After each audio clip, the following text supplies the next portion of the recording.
Hello friends, നമ്മൾ ഇന്നൊരു കല്യാണത്തിന് പോകാട്ടോ. എൻ്റെ മാമൻ്റെ മോൻ്റെ കല്യാണമാണ്. നമ്മളിന്ന് ഫാമിലിയായിട്ടാണ് പോകുന്നത്. കുറേ നാൾക്ക് ശേഷം ഇങ്ങനെ കോഴിക്കൊക്കെ പോകുന്നത്. അതുകൊണ്ട് തന്നെ അച്ഛനും അമ്മയും ചേച്ചിയും ഞാനും എല്ലാവരും കൂടിയാണ് പോയത്. കോട്ടയം മുണ്ടയ്ക്കമായിരുന്ന സ്ഥലം. നമ്മുടെ വീട്ടിൽ നിന്ന് ഏകദേശം ഒരു 2-2.5 മണിക്കൂർ യാത്ര ചെയ്താലേ നമുക്ക് അവിടെ എത്താൻ പറ്റുള്ളൂ.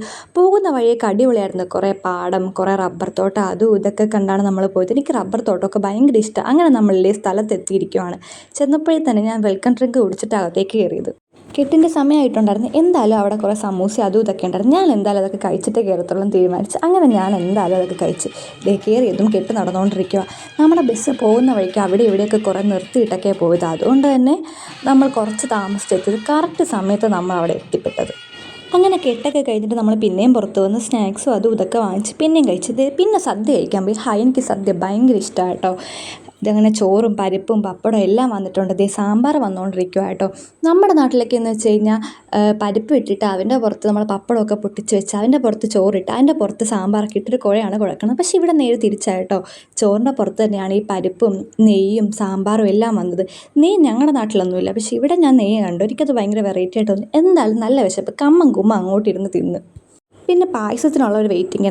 വെള്ള പായസം അതുകൂടി വന്നു. അങ്ങനെ നമ്മൾ പായസം കുടിച്ച് ഇലയും മടക്കിയതേ പിന്നെ ഓഡിറ്റോറിയത്തിലേക്ക് എത്തി.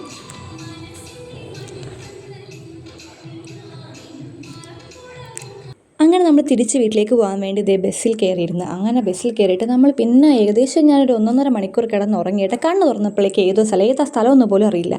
എന്തായാലും ഈ സ്ഥലം എത്തിയപ്പോൾ എനിക്ക് മനസ്സിലായി ഇത് തണ്ണീർമുക്കം ബണ്ട് എത്തിയെന്ന്. അങ്ങനെ നമ്മൾ ചേർത്തലയിലേക്ക് എത്തിയപ്പോൾ നല്ല മഴയായിരുന്നു. പിന്നെ നമ്മുടെ വൈകിട്ടത്തെ റിസപ്ഷനുള്ള ഒരുക്കാണ്. ഡ്രസ്സൊക്കെ മാറി ഞാനും ചേച്ചിയും കൂടിയൊക്കെ പുറത്തേക്കൊക്കെ നടന്ന്. പരിചയമുള്ള സ്ഥലമാണെങ്കിൽ തന്നെ കുറേ നാൾക്ക് ശേഷം ഇങ്ങോട്ടൊക്കെ വരുന്നത്. അവിടെ ഇവിടെയൊക്കെ നടന്ന് കുറേ നേരം കോപ്രായൊക്കെ കളിച്ച് അങ്ങനെ റിസപ്ഷൻ തുടങ്ങിയിരിക്കുകയാണ് കേട്ടോ. നമ്മുടെ പിന്നെ ആൻറ്റിമാരും റിലേറ്റീവ്സും എല്ലാവരും എത്തിയിട്ടുണ്ടായിരുന്നു. അങ്ങനെ നമ്മൾ പിള്ളേരൊക്കെ ആയിട്ട് കുറേ നേരം കളിച്ച് ചിരിച്ചിരുന്ന്. ഇതാണ് നമ്മുടെ സാവിക്കുട്ടിക്കാണെങ്കിൽ ഭയങ്കര പരിഭവമായിരുന്നു. അവളെ മാത്രം വീഡിയോയിൽ കാണുന്നില്ല. അങ്ങനെ അവളായിട്ടൊരു സ്പെഷ്യൽ വീഡിയോ ഒക്കെ എടുത്തു. നമ്മുടെ ഋതു ഉണ്ടായിരുന്നു. ഋതുവിനാണെങ്കിൽ നമ്മയുള്ളതിൻ്റെ ഭയങ്കര ജാടയായിരുന്നു. ആരെയും മൈൻഡ് പോലും ചെയ്യുന്നില്ല. ഞങ്ങളുടെ കയ്യിൽ പോലും വന്നില്ല. അങ്ങനെ ഇവിടെ വയലിൻ പ്രോഗ്രാമൊക്കെ ഉണ്ടായിരുന്നു. അതൊക്കെ കണ്ട് കുറച്ചേരം ഇരുന്നു. അപ്പോഴേക്കും പിന്നെ അടുത്ത വിശപ്പിൻ്റെ വിളി വരാൻ തുടങ്ങി. അങ്ങനെ പോയി ബിരിയാണി കഴിച്ചു. കമ്മം കുമ്മ ഇതും അങ്ങോട്ടിരുന്ന് കഴിച്ചു. പിന്നെ ബീഫും അപ്പമൊക്കെ ഉണ്ടായിരുന്നു കേട്ടോ. അത് നമ്മൾ നേരത്തെ കഴിച്ചു. അങ്ങനെ നമ്മൾ കുറച്ചേരം അകത്ത് വന്നിരുന്നു. അകത്ത് വന്ന് ഇരുന്നിട്ടാണ് ഈ കുരുപ്പുകൾ അങ്ങോട്ടും ഇങ്ങോട്ടും ഇടിയും വഴക്കും ഒക്കെ ഇരുന്ന് ഈ വീട് തന്നെ തലകീഴാക്കി വെക്കുക എന്നുള്ള അവസ്ഥയിലായിരുന്നു എല്ലാം കൂടി. അവസാനം എല്ലാത്തിനെയും കൊണ്ട് പുറത്തേക്ക് ഇറങ്ങാൻ തീരുമാനിച്ച്. അങ്ങനെ പുറത്തേക്ക് ഇറങ്ങിയപ്പോഴേക്കൊരു ചെറുക്കൻ്റെ പാട്ടുണ്ടായിരുന്നു.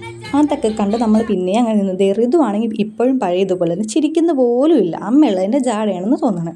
അങ്ങനെ നമ്മൾ കല്യാണമൊക്കെ കഴിഞ്ഞ് വീട്ടിലേക്ക് പോകാട്ടോ. ഞങ്ങൾ തിരിച്ച് വീട്ടിലേക്ക് പോയത് ഓട്ടോയിലാണ്. ഏകദേശം ഒരു 9-9:30 ആയപ്പോഴാണ് പോയത്. അപ്പോൾ ഓക്കെ, ബൈ, അടുത്ത വീട്ടിൽ കാണാം.